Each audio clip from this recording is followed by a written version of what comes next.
TRS కాలగర్భంలో కలిసిపోతున్న party అని CM Revanth Reddy అన్నారు. ఆ పార్టీ వ్యాలిడిటీ పీరియడ్ అయిపోయిందన్నారు. ఇదేమి తాను రాజకీయ విమర్శ కోసం చెబుతున్నది కాదు. ఒకప్పుడు తెలంగాణలో బలంగా ఉన్న టీడీపీ ఇప్పుడు ఇక్కడ లేకుండా పోయిందని గుర్తు చేశారు. టీడీపీ తెలంగాణకి వలస వచ్చిన పార్టీ అది, కాబట్టి ఎక్కడ నుంచి వచ్చింది అక్కడనే పోయింది. మేము వాళ్ళ పార్టీని గౌరవిస్తున్నాం. అతిథి మర్యాదలతోటి వచ్చిర్రు, అదే అతిథి మర్యాదలతోటి తీసుకోయారు. తెలంగాణ పార్టీ కాదు, ఖచ్చితంగా తెలంగాణ ఆంధ్ర పార్టీ కాబట్టి ఆంధ్ర ప్రజలు తీసుకోయారు దాన్ని. దాంట్లో మీకేం నష్టం జరగలేదు కదా.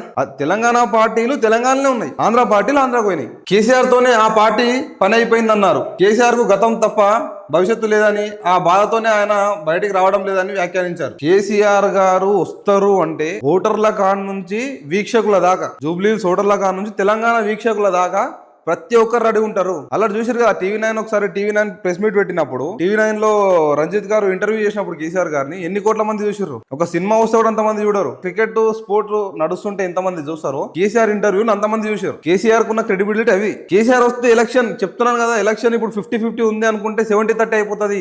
కేసీఆర్ గారు ప్రచారంలోకి వస్తే ఇక్కడ ప్రజలు చెప్తున్న మాట అది, జూబ్లీహిల్స్ ఓటర్లే చెప్తున్న మాట అది.